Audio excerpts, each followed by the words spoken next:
હા, એમાં એવું છે, આજ 10 વર્ષ થઈ ગયા મારા દીકરાના ન્યાય માટે અમે ઝંખીએ છીએ. હજી સુધી અમને ન્યાય મળ્યો નથી. આજ મારો દીકરો હોત તો અત્યારે 24 વર્ષનો હોત. કરનાળા રોડ ઉપર આવેલું જીઆઈડીસીમાં છે મંદિર. જીઆઈડીસીના રોડ ઉપર સંસ્કારધામ ત્યાં છે. એમાં જે હોય એ આરોપીઓને પકડે. અમારે પૂરેપૂરી શંકા અહીંયાની છે. મારો ભાઈ નિખિલે એની હત્યા થઈ ગઈ છે. હું શું કરું? મારા ભાઈને મને ગમતો હતો. આ કપડાં મેં એટલે આંચવીને રાખ્યા છે કે મારો જેની મોટો થશે એટલે મેં એને પહેરાવશું અને પછી એને જોઈને અમે મારા નિખિલને યાદ કરશું.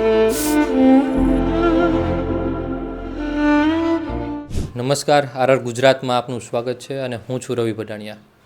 આજે છેલ્લા 10 વર્ષથી પોતાના દીકરાના ન્યાય માટે ઝંખી રહેલા પરિવારને મળવા આવ્યા છીએ. આજે એના પરિવાર સાથે વાત કરવાના છીએ કે તેના દીકરા સાથે શું થયું હતું. હા, તમે સાચું જ સાંભળી રહ્યા છો. અમે નિખિલ ધામેચાની વાત કરી રહ્યા છીએ. નિખિલ ધામેચા કેસથી સમગ્ર મોરબી ધ્રુજી ગયું હતું. નિખિલ ધામેચા કેસની વાત કરીએ તો 15/12/2015 આ દીકરો સ્કૂલેથી છૂટ્યા બાદ તપોવન વિદ્યાલયમાં અભ્યાસ કરતો હતો અને શાળાએથી છૂટ્યા બાદ તે ઘરે પહોંચ્યો નહોતો અને એ બાળક ગુમ થઈ ગયો હતો. એની 3 દિવસ પછી ડેડ બોડી મળે છે અને ડેડ બોડી એવી હાલતમાં હોય છે, ક્રૂર હત્યા કરેલી હાલતમાં હોય છે અને મોરબીમાં આવેલા રામઘાટ પાસેથી આ ડેડ બોડી મળે છે અને સમગ્ર મોરબી હચમચી જાય છે આ હત્યા જોઈને. ત્યારે આજે આપણે એમના પરિવાર સાથે વાત કરવા આવ્યા છીએ. સમગ્ર ઘટના શું હતી, આજે 10 વર્ષ જેટલો સમય વીતી ચૂક્યો છે, એની પરિસ્થિતિ શું છે, એના ન્યાય માટે આજે પણ પરિવાર લડત આપી રહ્યો છે. આજે એમના પપ્પા, એના મમ્મી અને એનો નાનો ભાઈ આપણી સાથે છે. આજે આપણે તમામ લોકો સાથે ચર્ચા કરશું એ પોતાનું જીવન કેવી રીતના ચલાવી રહ્યા છે અને એના ઘરની અત્યારે પરિસ્થિતિ શું છે અને શું સરકાર પાસે અને તપાસની ટીમો પાસે આશાઓ છે. પરેશભાઈ એમના પપ્પા છે, આજે આપણે એમની સાથે ચર્ચા કરશું. પરેશભાઈ, આરઆર ગુજરાતમાં આપનું સ્વાગત છે. નમસ્કાર. પરેશભાઈ, નિખિલ ધામેચા તમારો દીકરો 15/12/2015 તપોવન વિદ્યાલયથી ગુમ થયો હતો અને ત્યારબાદ 3 દિવસ પછી 18/12/2015 એમની ડેડ બોડી મળે છે. આજે એ સમયને 10 વર્ષ જેટલો સમય વીતી ગયો છે અને આજે આપણે વાત કરી રહ્યા છીએ અને આજે 10 વર્ષ પૂરા થઈ રહ્યા છે. ત્યારે તમે શું કહો છો? એમના સ્કૂલે સવારે જાય છે અને ત્યાર પછી 15/12/15ની બનેલી આ ઘટના છે. તો પછી અમે બધે તપાસ કરી તો સ્કૂલેથી આવ્યો નહોતો એટલે બધે તપાસ કરી અને પછી સાંજે FIR કરાવી. 2 દિવસથી પોલીસ લોકો તપાસ કરતા હતા. પછી એની ડેડ બોડી રામઘાટ પાછળથી મળી, રામઘાટ પાસેથી, પોલીસ ચોકી પાછળથી. ત્યાર પછી પોલીસ ટીમ બધી કામે લાગી ગઈ. પછી LCB પણ એમાં જોઈન્ટ થઈ. એ લોકોએ તપાસ કરી પણ માત્ર ને માત્ર તપાસ ઘર ઉપર જ ફોકસ કર્યું છે એ લોકોએ. અને ત્યાર પછી અમે CMને રજૂઆત કરી અને CIDમાં તપાસ સોંપાવી. પણ CIDએ પણ માત્ર ને માત્ર ઘર ઉપર જ ટોર્ચર કરી અને કેસને રફે દફે કર્યું છે. અને આ જે તે અધિકારી જે તે સમયમાં હતા એ અધિકારી ઉપર હું તો કહું પગલાં લ્યો. એ લોકોને આવી બધી ખબર હોય, કારણ કે અત્યારે તો ટેકનિશિયન બાબતમાં જોઈએ તો મોબાઈલમાં છે, બધી ખબર પડી જાય છે. તો કેમ આ કેસ ડિટેક્ટ નથી થતો? તો હું એમ કહેવા માગું છું કે આ કેસ જલ્દી ડિટેક્ટ કરે. અત્યારે CBIને આપ્યું છે. અમે હાઈકોર્ટમાં ગયા હતા. 2-3 સુનાવણી પછી હાઈકોર્ટે એની મંજૂરી આપી અને CBIને સોંપાયું છે. અને અમને આશા છે કે CBI આ કેસ ડિટેક્ટ કરશે 100%. પરિવાર હજી પણ એવી આશાઓ સેવી રહ્યો છે CBI પાસે કે એમના દીકરા નિખિલને ન્યાય મળે. એમની માતા પણ આપણી સાથે છે, એમની સાથે પણ વાત કરીએ. બેન, તમે નિખિલના માતા છો. નિખિલને તમે કેવી રીતે ને ક્યારેક ક્યારેક ને કેવી રીતે યાદ કરો છો? હા, એમાં એવું છે, આજ 10 વર્ષ થઈ ગયા મારા દીકરાના ન્યાય માટે અમે ઝંખીએ છીએ. હજી સુધી અમને ન્યાય મળ્યો નથી. આજ મારો દીકરો હોત તો અત્યારે 24 વર્ષનો હોત. મારા દીકરાને યાદ કરીએ છીએ અને અમે મજૂરી કામ કરીને અમારું ઘરનો ગુજરાન ચલાવીએ છીએ.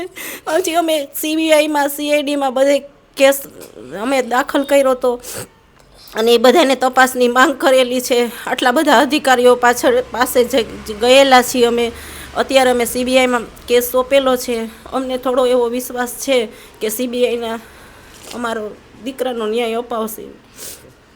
બેન, તમે હમણાં વાત કરી છે કે તમારા દીકરાના જે નિખિલ જ્યાં જે હોસ્પિટલમાં જન્મ્યો હતો ત્યાં જ તમારા બીજા દીકરાનો જન્મ થાય છે, એ જ સમય થાય, એ શું વાત છે? મારો નિખિલનો જન્મ હતો એ જ હોસ્પિટલમાં મારા જેનીમનો જન્મ થયો છે. એ જ સમયે 12:30 નિખિલનો જન્મ હતો અને એ જ સમયે મારા જેનીમનો ત્યાં જન્મ થયેલો છે. એને એટલે હવે અમને નવી જિંદગી આવી છે એના જન્મ થયા પછી કે આ મારો દીકરો નિખિલ જ પાછો આવ્યો છે. આપણે જેનીમ સાથે વાત કરવાનો પ્રયત્ન કરશું. જેનીમ, તું તારા ભાઈને કેવી રીતે યાદ કરેશ? હું મારા ભાઈને યાદ કરું છું કે એ સ્કૂલમાં હતો અને કેવી રીતે ગુમ થઈ ગયો. મને ખબર નથી પડતી. અત્યારે મારો ભાઈ હોય તો એના લગ્ન થઈ ગયા હોય અને એની નોકરી લાગી ગઈ હોય, અમારે મજૂરી ન કરવી પડે.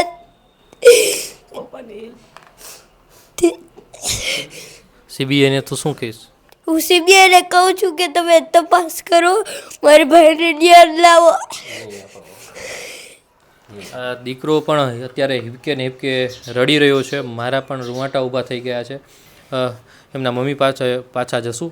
બેન, નિખિલને કેવી રીતે તમે યાદ કરો છો? નિખિલની એવી કઈ કઈ વસ્તુઓ છે તમારી પાસે જેને જોઈને તમે નિખિલને યાદ કરો છો?